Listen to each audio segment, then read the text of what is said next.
Marcus Williams was 42 years old when he woke up from a coma and realized his wife had been waiting for him to die.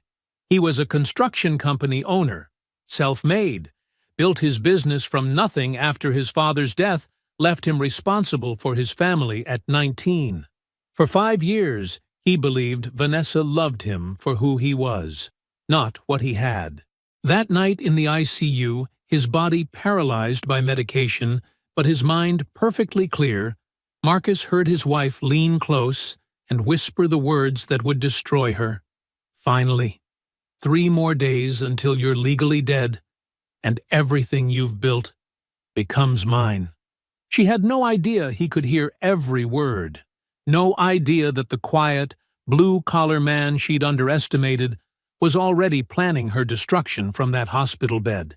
What Marcus discovered in the days that followed, about Vanessa, about his business partner, about the life he thought he knew, would lead to a reckoning that neither of them saw coming.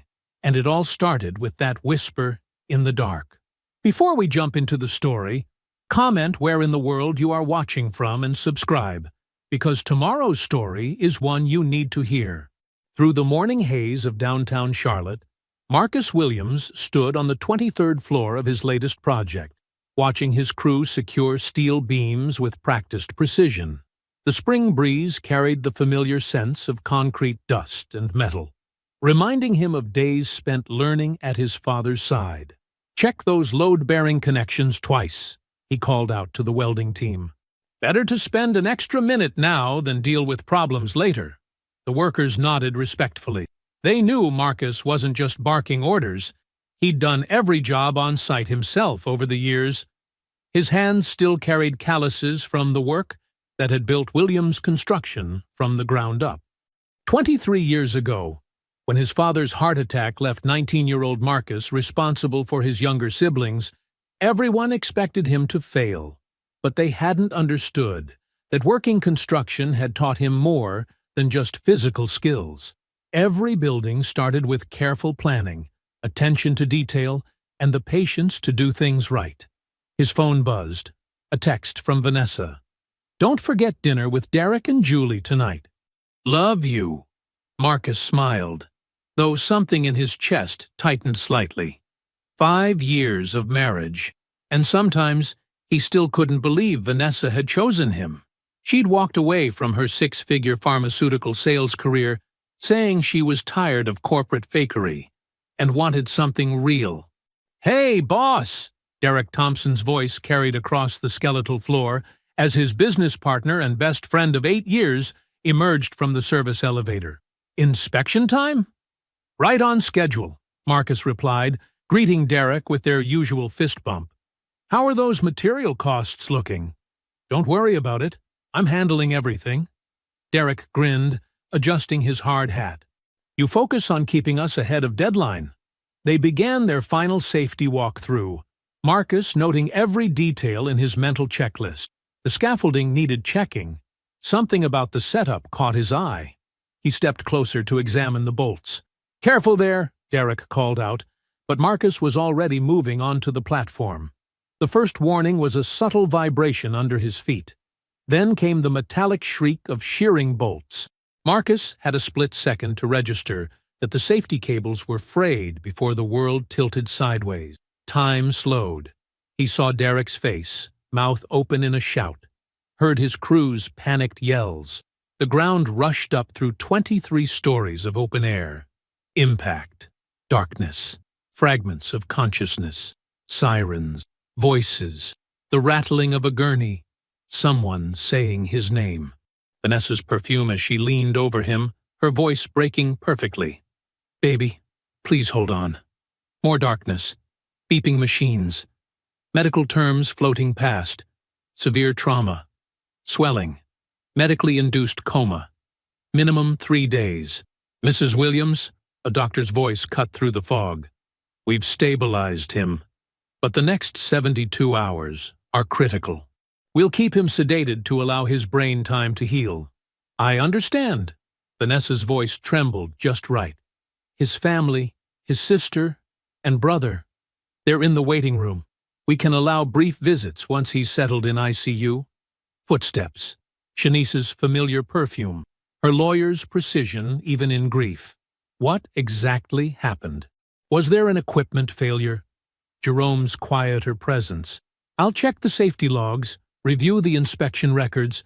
Please, Vanessa interrupted. Not now. Let's just pray he pulls through.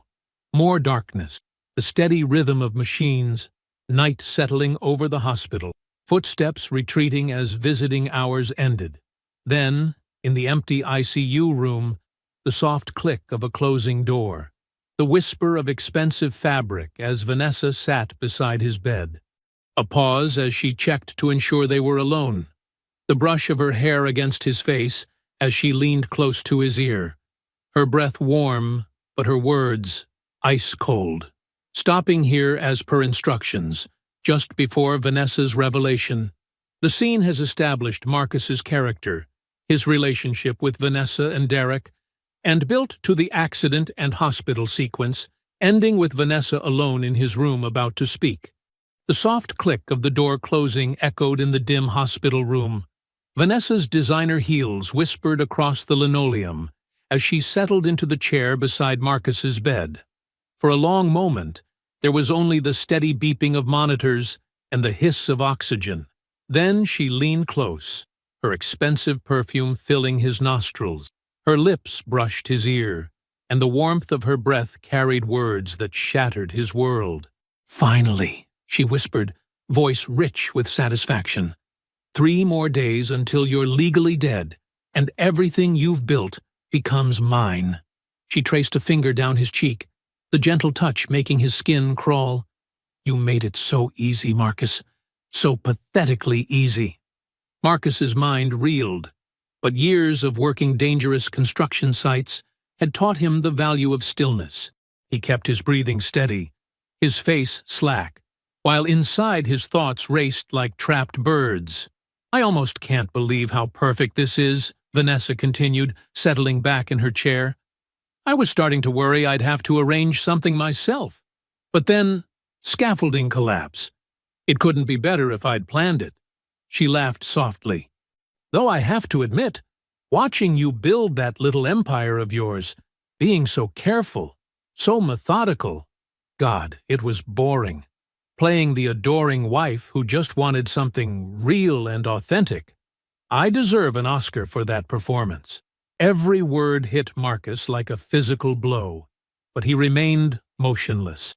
The doctors had explained to everyone that coma patients could often hear, that family should speak to them, but Vanessa had been too busy making calls to listen. Or maybe she just hadn't cared. Her phone buzzed. She stood, heels clicking toward the door. Through the opening, Marcus heard her voice drop to a sultry purr. Hey, baby. No, I'm alone with him. The doctors say we'll need to make some difficult decisions soon. I know. It's so hard. Her voice dripped with fake emotion. But we knew this might happen. Yes, everything's in place.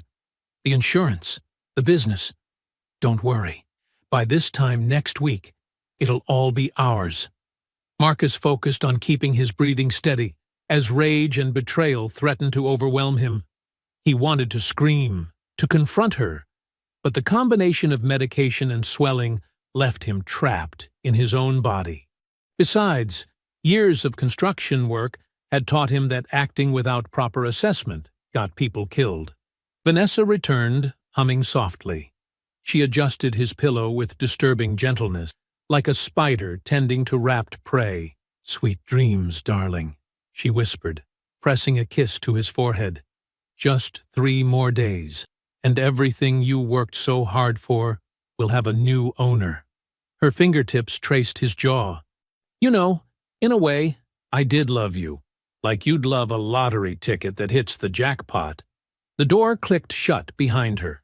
In the darkness, Marcus lay perfectly still, methodically testing each muscle, each finger. His body felt weighted with lead, but after hours of concentrated effort, he managed to twitch his right index finger slightly.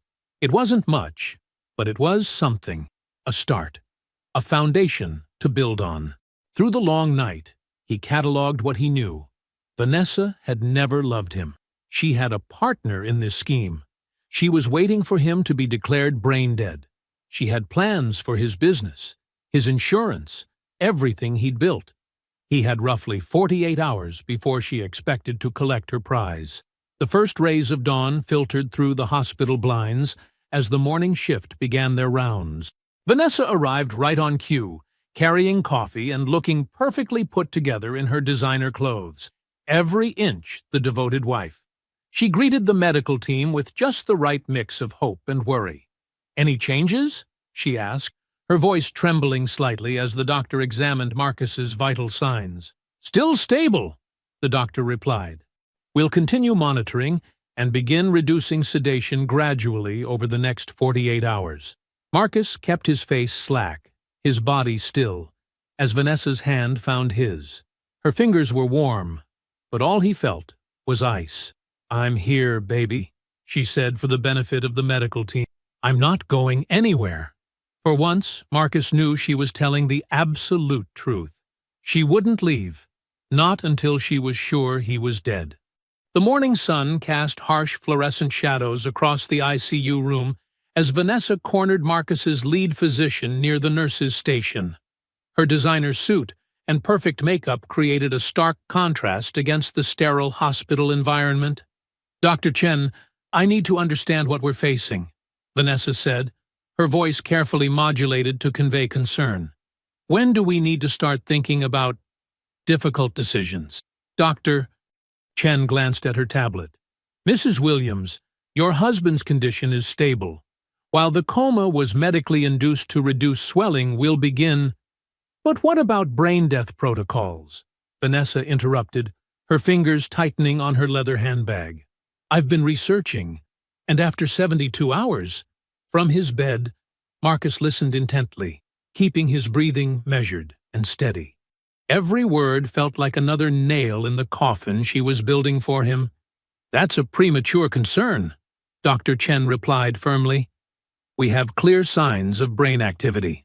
Vanessa's heels clicked against the floor as she shifted stance. "But if there's no improvement by tomorrow—" "Let's not get ahead of ourselves," Dr. Chen said, closing her tablet. "Focus on positive thoughts, Mrs. Williams."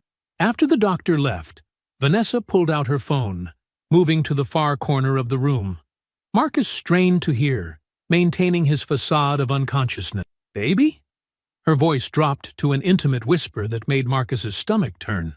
"No, the doctors are being frustratingly optimistic." I know, but we need to be patient. The company can't survive much longer with what you've set up." Marcus felt his heart stutter. He knew that voice on the other end of the call. Derek Thompson, his business partner of 8 years, the man who'd helped him build his company from the ground up.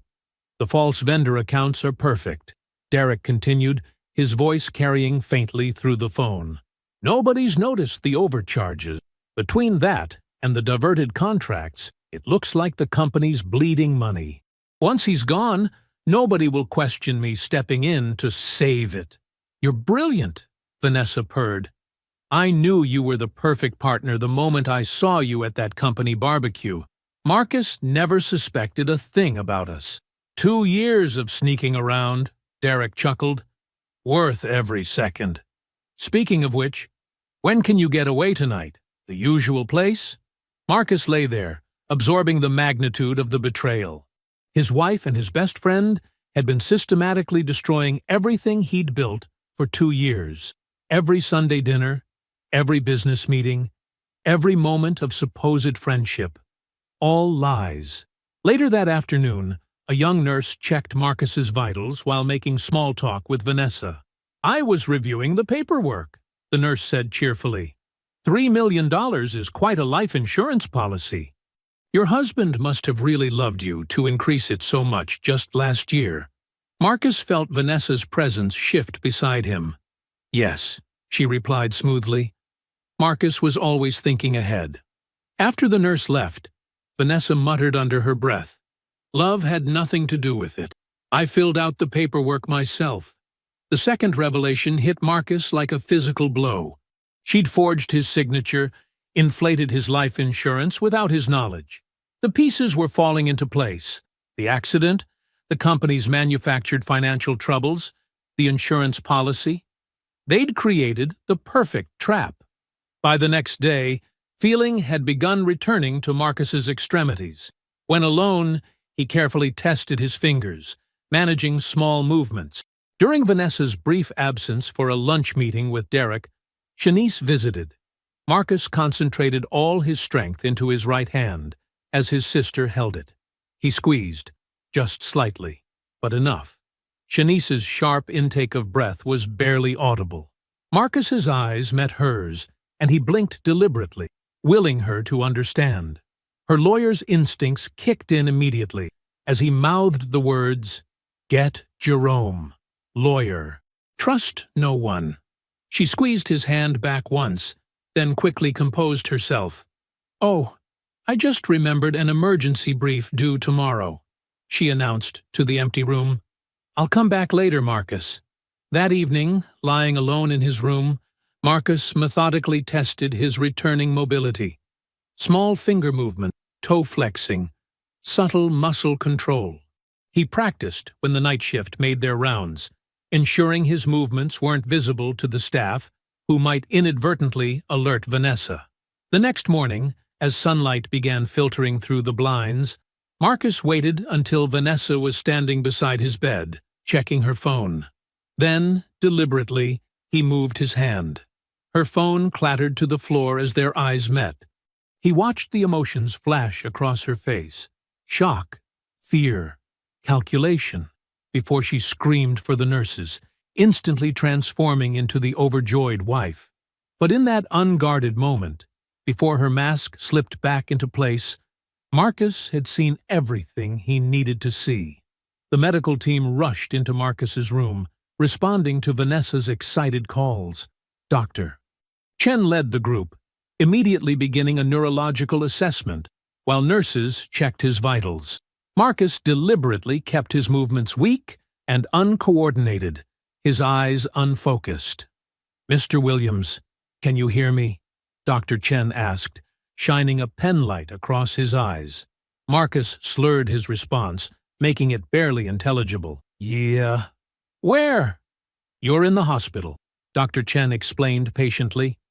"You've been in a coma for 3 days following a construction accident. Can you tell me your full name?" Marcus paused longer than necessary, blinking slowly. Marcus. Williams? He made it sound like a question, watching Vanessa's relieved smile from the corner of his eye. She touched his arm gently, her fingers cold against his skin. "That's right, baby," she cooed. "You're doing so well." The medical team conducted a series of basic cognitive tests. Marcus carefully failed most of them, counting backward from 20, but stumbling after 16, identifying simple shapes, but claiming a triangle was a square, showing confusion about the current president. All the while, his mind remained sharp, recording every reaction, every exchanged glance. This level of confusion is normal after a coma, Dr. Chen assured Vanessa. The fact that he's responsive at all is remarkable. We'll need to run more comprehensive tests. Throughout the day, various specialists cycled through his room. Speech therapists, neurologists, physical therapists, each one expressing surprise at his rapid physical recovery, while noting concern about his apparent cognitive delays.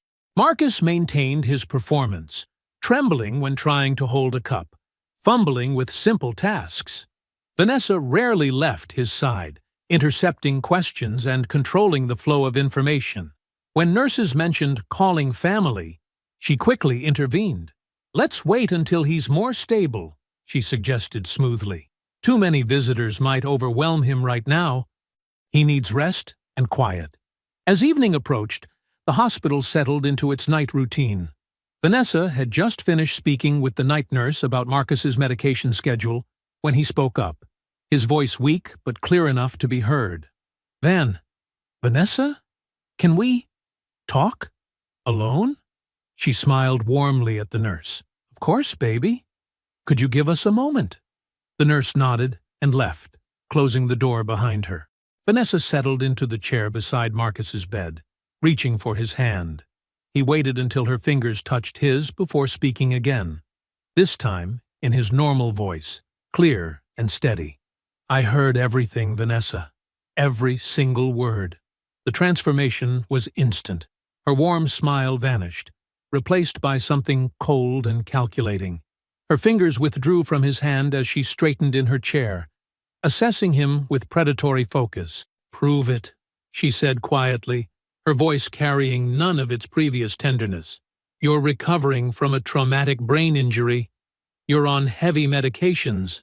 Her lips curved into a cruel smile. You're confused, disoriented. That's what everyone will believe. She stood slowly, smoothing her designer dress with manicured hands. Leaning close to his face, she dropped her voice to a whisper. And if you keep recovering, well, accidents happen, especially to construction workers. Her breath was warm against his ear. You're not the first, Marcus, and you won't be the last. Marcus kept his face neutral, watching as she straightened up and collected her purse. She walked to the door with unhurried confidence, her heels clicking against the linoleum floor. Before leaving, she turned back with a perfect impression of wifely concern. Get some rest, baby. I'll be back first thing tomorrow. The door closed behind her with a soft click. Through the window, Marcus could see her face, still wearing that cold, calculating expression, before she remembered to adjust her mask for the nurse's station. He knew Jerome would find that security footage, capturing the moment her true nature showed through. Waiting until he was certain she had left the floor, Marcus carefully reached for his phone on the bedside table. Vanessa had left it there, assuming his confusion was real, never imagining he could operate it. His fingers moved swiftly across the screen as he composed a text to both Jerome and Shanice. Code Red. She threatened me. Gather the team. Tomorrow. Shanice arrived early the next morning, her professional briefcase contrasting with her casual visitor's attire. She paused at the nurse's station, playing the part of the concerned sister perfectly. How's he doing today? She asked, her voice carrying just the right amount of worry. Much more alert, the nurse replied, though still quite confused. Mrs. Williams just left to get breakfast. Perfect timing. Shanice nodded gratefully and headed to Marcus's room. Once inside, she closed the door and pulled the visitor's chair close to his bed, positioning her briefcase on her lap. To anyone watching through the window, she appeared to be sharing family photos from the folder she withdrew. Instead, she activated a small digital recorder hidden between the papers. Tell me everything, she whispered, maintaining a gentle smile for anyone passing by. Start from the moment you first became conscious. Marcus kept his voice low but clear, recounting every detail while appearing to react to fictional family photos. He described Vanessa's whispered confession, her cold satisfaction at counting down the days until his death, the revelation of her affair with Derek, the insurance policy, he murmured. A nurse mentioned it. $3 million. Vanessa admitted to forging my signature. Shanice's hands tightened on the folder, but her face remained carefully composed. I never trusted her, she said softly. Something always felt rehearsed. She began outlining their strategy, speaking between pretend reminiscences about old photographs. I'm requesting all medical records and visitor logs first thing. The insurance policy changes will need careful investigation. We'll need to prove the forgery. Marcus nodded slightly, then added, She's planning something legal. I heard her mention paperwork. Already found it, Shanice confirmed. She filed preliminary conservatorship documents yesterday, claiming your cognitive issues require her to take control of your medical and financial decisions. They continued reviewing details until Shanice's phone buzzed. Jerome's warning that Vanessa was returning. Shanice smoothly transitioned to actual family photos as footsteps approached. An hour later, Jerome arrived carrying a laptop bag and several magazines. "Thought you might want some entertainment, big brother," he announced cheerfully as Vanessa looked on. Once Vanessa left for a work call, Jerome's fingers flew across the keyboard. To anyone passing, he appeared to be showing Marcus funny videos. In reality, he was accessing the construction company's financial records, installing monitoring software, and running deep background checks. "Derek's been busy," Jerome muttered, eyes scanning spreadsheets. "Created at least 6 fake vendor accounts. Been billing the company for non-existent work." His jaw tightened. Total so far, $427,000 in fraudulent charges. Started exactly 6 months after meeting Vanessa at that company barbecue. Marcus absorbed this, keeping his face neutral. "What about her?" Jerome's typing intensified. "That's where it gets interesting.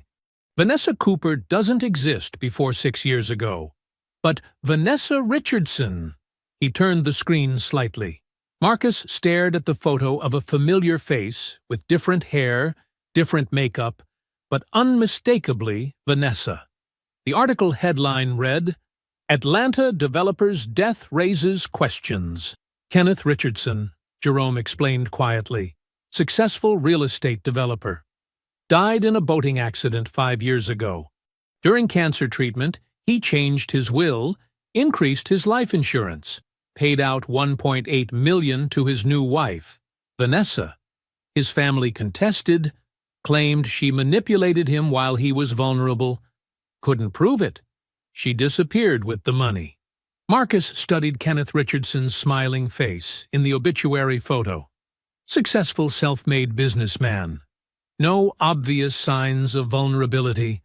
Just like Marcus, except Kenneth hadn't survived to fight back. "There's more," Jerome added, pulling up additional files. "Similar pattern in Florida 7 years ago. Different name, but same face. Wealthy contractor. Suspicious accident. Insurance payout. She's perfected this." Marcus felt cold realization settle in his chest. He wasn't a random target. He wasn't even her first choice. He was her type. Self-made, successful, trusting. A perfect mark for a practiced predator. His eyes remained fixed on Kenneth Richardson's photo. The man looked strong, capable, completely unaware he was smiling next to his future killer. "I'm not the first," Marcus said quietly. "I won't be the last, unless I stop her." Pat Henderson stood in the hospital doorway, a vibrant arrangement of flowers masking her sharp, assessing gaze. She'd known Marcus since he was 12, watched him grow from his father's shadow-following son to a man who'd built something remarkable. Now, seeing him lying there, her heart clenched, but there was steel in her spine. "Those construction boys of yours sent these," she said loudly for the benefit of anyone passing. "They miss their boss, something fierce." Once the door closed, her gentle demeanor shifted to business-like efficiency. She'd worked with Marcus's father for 15 years before his death, then stayed to help 19-year-old Marcus keep the company alive. She knew every detail of the business, every contract, every vendor relationship. "Tell me everything," she said quietly, setting the flowers aside. Marcus spoke in low tones, sharing the betrayals he'd uncovered. Pat's face hardened with each revelation. When he finished, she nodded once, decisively. "That explains the irregularities I've been noticing," she said. "Derek's been pushing paperwork through faster than usual, claiming it's to help while you're here." Her lips tightened. "I'll find every penny he's stolen." Over the next 5 days, Pat became Marcus's eyes and ears at the office. She arrived early each morning, reviewing years of financial records with new scrutiny. She traced vendor payments, cross-referenced contracts, and carefully documented everything she found.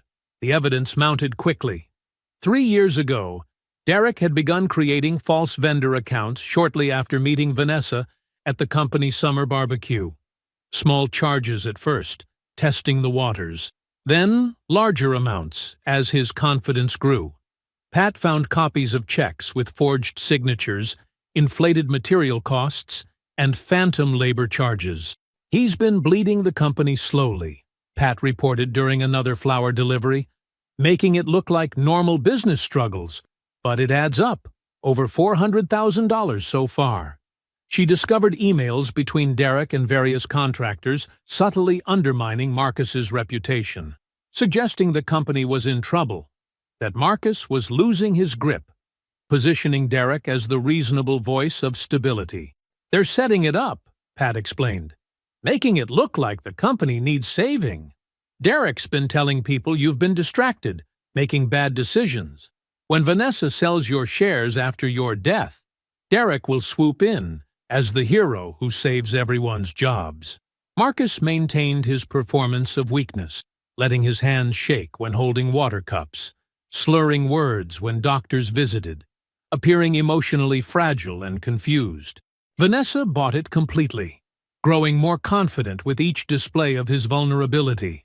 Jerome visited daily, ostensibly helping Marcus with entertainment and communication. In reality, he was installing surveillance software and monitoring communications. His most crucial addition was a sophisticated recording app on Marcus's phone. The recordings proved devastating. One evening, thinking Marcus was sleeping, Vanessa spoke to Derek in the hallway just outside his room. "He's still not signing the power of attorney," she said, frustration evident. "We need to move faster." "What if he keeps refusing?" Derek asked. "Then we help him along," Vanessa replied coldly. "Brain injury patients have accidents all the time. A fall, a medication error. Who would question it? Especially with his history of confusion since the accident." "You're sure about this?" Derek sounded nervous. "I've done this before, baby. Trust me." The recording captured every word. Conspiracy to commit murder, clear as day. By the end of the second week, Marcus had assembled an ironclad case. Pat's financial investigation provided proof of years of systematic fraud. Jerome's technical expertise uncovered Vanessa's previous identities and suspicious history. The hospital security footage showed her mask dropping when she thought no one was watching. The recordings captured her threats and plans. Most importantly, they had witnesses: doctors, nurses, Pat, even some of Derek's own contractors, all ready to testify about suspicious patterns and concerning statements. Marcus kept playing weak, letting Vanessa and Derek believe they were closing in on victory. He watched them grow bolder, more careless, more revealing with each passing day. They never suspected that every word, every action, every plan was being meticulously documented and added to the evidence pile. During Pat's final visit that week, she placed fresh flowers beside his bed and squeezed his hand. "Everything's ready at the office," she whispered. "Every document, every record, every proof of what they've done. You just say the word." Marcus nodded slightly, then picked up his phone. His fingers moved slowly, deliberately, as he typed a message to his team. "Everything's ready. Now we wait for her next move." 3 weeks into Marcus's hospital stay, Vanessa's perfectly manicured hand pushed open the door. Behind her confident stride came Derek Thompson, his business partner's familiar bulk filling the doorframe. The fluorescent lights caught the sheen of nervous sweat on Derek's forehead, despite his attempted casual demeanor. "Look who came to visit, baby," Vanessa announced brightly. "Derek's been so worried about you." Marcus kept his movements deliberately slow and shaky as he adjusted himself in the bed. He'd perfected the art of appearing weak, slightly unfocused eyes, occasional tremors in his hands, voice pitched just uncertain enough to concern, without alarming. "Hey, buddy," Derek said, settling into the chair beside the bed. He placed a thick manila envelope on the bedside table. "Brought some papers we need to talk about. Just temporary stuff, you know, to help keep things running smooth while you recover." Vanessa perched on the edge of Marcus's bed, her hand resting on his leg in what appeared caring but felt possessive. "The doctors say you're doing so much better, honey, but you need time to heal completely. We just want to make sure everything's taken care of while you focus on getting stronger." Marcus watched them perform their little drama. the concerned wife, the loyal friend. He noted how Derek's eyes kept darting to Vanessa for reassurance, how her fingers tightened slightly on his leg, whenever he took too long to respond. "What? What kind of papers?" Marcus asked, adding a slight slur to his words. Derek pulled documents from the envelope, spreading them on the rolling hospital table. "Just temporary power of attorney, medical and financial, so Vanessa can make decisions about your care, and I can keep the business running smoothly. You know I'll take good care of everything, just like you would." Marcus made a show of squinting at the papers, his hand trembling as he reached for them. There's a lot here. "Don't strain yourself, baby," Vanessa soothed, shooting Derek a quick look. "We can go through it slowly. The important thing is making sure you're protected while you recover." "Protected," Marcus repeated, letting the word hang in the air. Derek leaned forward, his voice taking on what he probably thought was a reassuring tone. "Listen, buddy, you know I've got your back. 20 years of friendship, right? Let us handle the stress so you can focus on getting better." Marcus looked between them, seeing the barely concealed eagerness in their eyes. This was their endgame, getting legal control over both his life and his company. Once these papers were signed, they'd have everything they needed to finish what the scaffold collapse had started. I don't know," Marcus said, making his voice weak and confused. "My head still feels foggy. Maybe tomorrow." The flash of frustration across Vanessa's face disappeared so quickly most people would have missed it. But Marcus had spent 5 years studying her expressions, learning to read the truth behind her masks. "Of course, honey," she said smoothly, gathering the papers. "No rush. We want you comfortable with everything. Take all the time you need, man," Derek added, standing up. "I'll keep things running at the office. Don't worry about a thing." They left, satisfied, confident their prey was within reach. As soon as they were gone, Marcus pressed the call button Jerome had modified, a signal that triggered an alert on his brother's phone. Within 15 minutes, Jerome slipped into the room, laptop under his arm. "Got something you need to see?" he said quietly, setting up the computer. Managed to recover some deleted texts between them. Marcus read through the messages, his jaw tightening. The exchanges were explicit, Vanessa and Derek discussing whether they needed to help Marcus along if he proved resistant to signing. Vanessa's clinical discussion of how easily brain injury patients could have accidents. Derek's nervous but willing responses. Later that afternoon, Marcus's doctor announced he was ready for discharge, pending outpatient physical therapy. Vanessa immediately launched into preparations, talking about making the house comfortable, scheduling home care visits. "I'll stop by regularly," Derek promised. "Help keep you updated on the business. No pressure about those papers. Whenever you're ready." That night, after Vanessa left to prepare the house, Marcus's team assembled in his hospital room.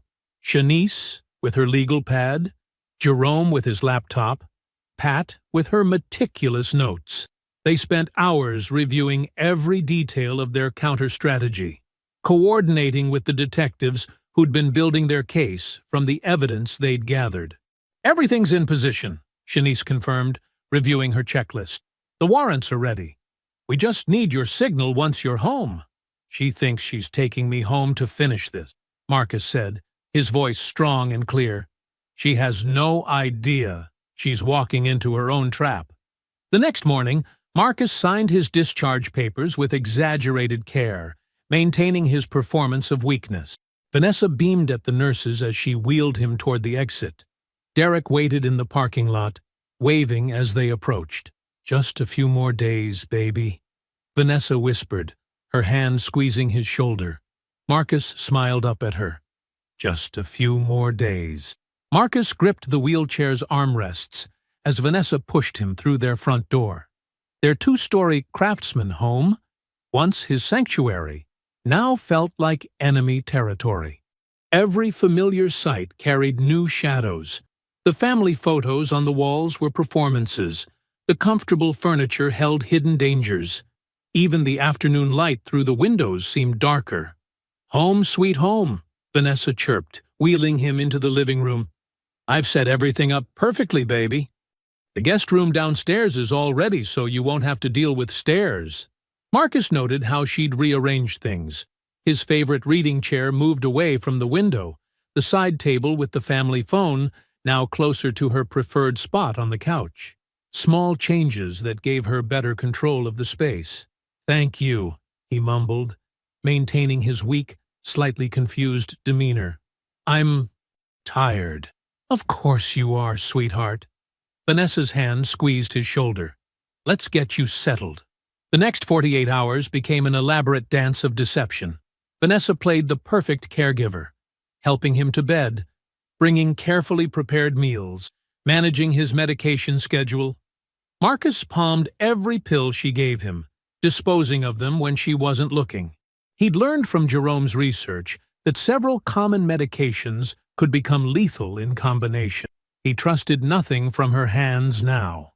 Derek visited frequently, his concerned friend act almost convincing, except for the eager gleam in his eyes whenever business matters came up. Each time, Marcus would appear to struggle with concentration, claiming fatigue or confusion when pressed about signing documents. "No rush, buddy," Derek would say, exchanging meaningful glances with Vanessa. "We've got everything under control." Through it all, Marcus observed. He noticed how Vanessa's phone never left her hand, constantly buzzing with messages. Jerome's monitoring confirmed she and Derek texted constantly, growing increasingly impatient about the delay in getting Marcus's signature on their papers. Their messages became more urgent, more explicit about their timeline. On the second evening, Marcus overheard Vanessa in the kitchen, speaking quietly on the phone.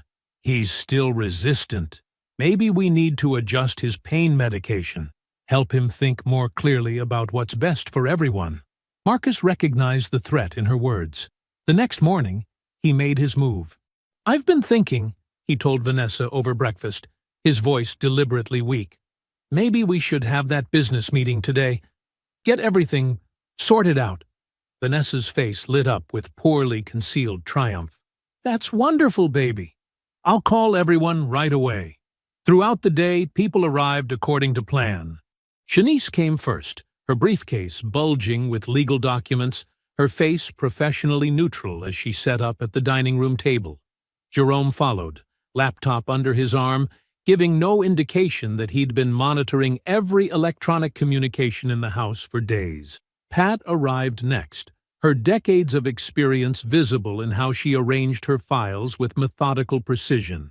Derek showed up looking practically giddy, barely containing his excitement as he took his seat. Vanessa fluttered around, serving coffee, playing hostess, while shooting triumphant looks at her co-conspirator. The doorbell rang one final time. Vanessa opened it to find two police detectives standing on the porch. "Mrs. Williams," the first detective said, "we're here to take Mr. Williams's statement about the construction accident. Our investigation has revealed some concerning details about equipment tampering, specifically cut cables and sheared bolts." Vanessa's composure slipped for just a moment before she recovered. "Oh, we were just about to have a business meeting." "Perfect timing," Marcus called from the dining room, his voice stronger than it had been in days. "Please join us, detectives. I think everything we need to discuss is related." Everyone settled around the large dining table. Marcus sat at the head, still maintaining his facade of weakness. Vanessa and Derek exchanged confident glances, clearly believing their moment of victory had arrived. The detectives took out their notebook, pens ready. Marcus looked directly at Derek, his voice quiet but clear. "Before we discuss business, I have some questions about the company finances." Derek shifted in his chair as Marcus opened a thick manila folder, spreading documents across the polished dining room table with deliberate precision. Shanice positioned her phone, recording everything. The detectives leaned forward, their professional curiosity evident in their attentive postures. "Let's start with the vendor payments," Marcus said, his voice steady and clear. All traces of weakness gone. "Specifically, Mountain Ridge Supply Company. Interesting business, Derek. Incorporated 3 years ago, charging us premium rates for materials. He slid several papers forward. Would you like to explain why this company's address is actually a storage unit you rent? Or why the $427,000 in payments we've made to them went directly to your personal account? Derek's face reddened. There's a perfectly reasonable explanation. The explanation, Marcus continued, involves several other fake vendors, too. Peterson Contracting, Summit Materials, all shell companies, all traced back to you. He gestured to Pat, who produced more documentation. Every fraudulent charge, every fake invoice, every diverted payment, all meticulously documented. Sweat beaded on Derek's forehead. You're confused, Marcus. The medication. The security cameras in the office weren't confused, Marcus cut in, nodding to Jerome, who turned his laptop screen toward the group. The footage showed Derek and Vanessa in intimate encounters after hours, their conversations clearly recorded by the office's security system. You should have checked for audio features when you disabled the main cameras. The backup system caught everything, including your discussions about taking over my company. Vanessa's perfectly maintained composure cracked slightly. Derek stood up suddenly, his chair scraping against the hardwood floor. This is ridiculous. I don't have to listen. Sit down, one detective commanded, moving to block the doorway. We're not finished. Jerome played the recovered text messages through the laptop's speakers. Derek and Vanessa's voices discussing Marcus's accident, planning how to help him along if he didn't cooperate. Derek's face went from red to pale. He looked at Vanessa desperately. She made me do it. This was all her idea. Save it for your lawyer, the second detective said, producing handcuffs. Derek Thompson, you're under arrest for embezzlement, fraud, and conspiracy. As the first detective read Derek his rights, Vanessa's sophisticated mask transformed into wide-eyed innocence. Marcus, baby, I had no idea what he was doing. He manipulated me, used me. You have to believe. That might work, Vanessa, Marcus interrupted calmly. Except we're not done. He opened a second folder. Let's discuss the life insurance policy you forged my signature on. The forensics report is quite definitive. It's not my handwriting. Color drained from Vanessa's face as Marcus continued methodically. Or should we talk about Vanessa Richardson? That was your name when Kenneth Richardson died in that suspicious boating accident 5 years ago, right after you convinced him to change his insurance beneficiary during his cancer treatment. His family tried to prove you manipulated him, but you disappeared with the $1.8 million before they could. The detectives were taking rapid notes. Shanice produced more files. We have your pattern documented.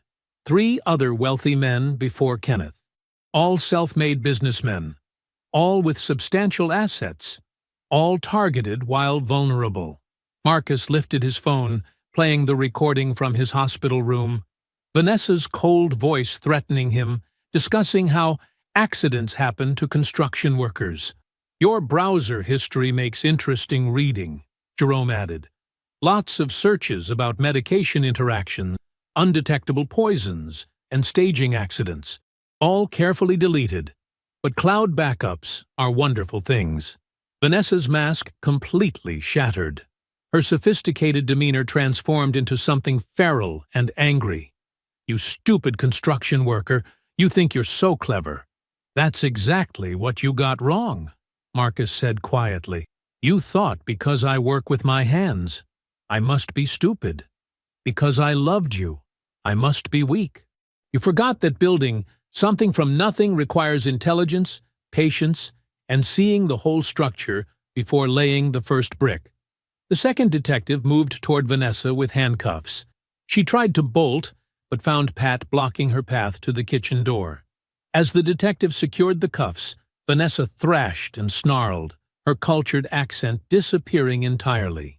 You're under arrest for fraud, forgery, and conspiracy to commit murder, the detective stated firmly. As they led her toward the front door, Marcus spoke one final time. 3 days, Vanessa. That's how long you said until my money was yours. Turns out, 3 days was exactly how long I needed to hear everything I needed to destroy you. 18 months later, Marcus stood at the edge of a bustling construction site in West Charlotte, watching as his crew maneuvered steel beams into place. The community center's framework reached toward the clear autumn sky, each level representing another step in his own rebuilding. "Foundation's solid," Pat said, joining him with a stack of permits. At 63, she carried her new partner status with the same no-nonsense efficiency she'd shown for decades. Inspectors signed off this morning. Marcus nodded, studying the plans spread across a makeshift table. The physical therapy after his accident had added muscle to his frame, and months of careful exercise had left him stronger than before. Every morning, he did the strengthening routines that had become habit during recovery, a reminder that what was meant to break him had only made him more resilient. Derek's restitution payment came through, Pat mentioned, shuffling papers. Another garnished check from whatever retail job he's working now. Marcus barely registered the name anymore. His former partner had pled guilty to all charges, lost his contractor's license, and filed bankruptcy to handle the court-ordered repayment. Last Pat heard, Derek was folding clothes at a department store after his wife divorced him and took their house in the settlement. "Put it in the fund," Marcus said. Every dollar Derek repaid went straight to the Kenneth Richardson Memorial Fund, which helped families investigate suspicious deaths and financial manipulation of elderly or ill relatives. It felt right, using the betrayer's money to protect future victims. Shanice's SUV pulled up to the site, his sister looking polished despite the dusty surroundings. She'd been meeting with Kenneth Richardson's family, who'd become passionate advocates after Vanessa's pattern emerged. 3 more victims had come forward after the news coverage, leading to additional charges. Guess what came to the office? Shanice held up a prison envelope, Vanessa's precise handwriting visible on the front. "She's trying again." Marcus shook his head, not even reaching for it. "Same as the others?" "Probably. The usual manipulation. She's changed, she's sorry, she wants forgiveness, she's hoping for letters of support at her parole hearing." Shanice's tone dripped contempt. 15 years was too light. "File it with the others," Marcus said. "Evidence of continued manipulation attempts. The parole board should find it interesting when her time comes." Jerome's car pulled in next to Shanice's. Sunday dinner planning had become a family tradition, though they'd moved it to lunch to accommodate his brother's software company schedule. They joked about being Marcus's board of advisors for life decisions, but the truth was, the betrayal had strengthened their bonds. "Got another family requesting help," Jerome said, joining them. Similar pattern to Kenneth's case. Elderly contractor. Sudden marriage to a much younger woman.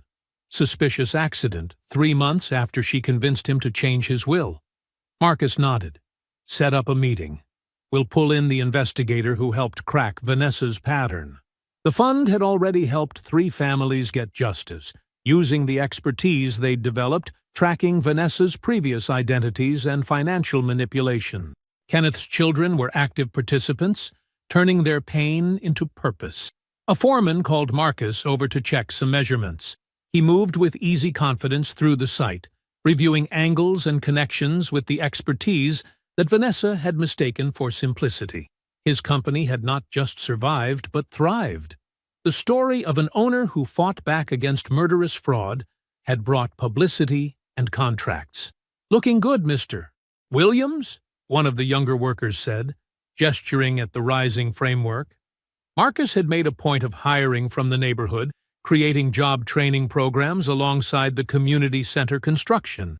"It's getting there," Marcus agreed, watching steel beams connect perfectly into a structure that would last generations. The project was personal. He'd grown up 3 blocks away, back when his father was teaching him that building something meant building it right. Pat appeared with more paperwork. Reporter called again. "Wants to do a follow-up story about financial predators and warning signs." Says your last interview helped 2 people recognize manipulation attempts before it was too late. Marcus considered it. He'd learned to use his story strategically, sharing details that might help others spot the red flags he'd missed. Vanessa's confident performance, Derek's eager helpfulness, the way they'd both underestimated him because he worked with his hands. The framework rose another level, each beam locked into place with precision. Marcus watched his crew work, seeing the future community center in his mind. A place for job training, financial literacy classes, elder care support groups, something real, something permanent. A cool breeze carried the scent of approaching rain. Marcus smiled, remembering Vanessa's whispered hospital room threat about construction sites being dangerous. She'd never understood that his work wasn't his weakness. It was his strength. Every building he'd ever created stood as testament to the power of patience, planning, and precise execution. I hope you enjoyed that one. Be sure to like the video and subscribe so you don't miss the next story. I've picked out 2 more for you that I think you'll really like.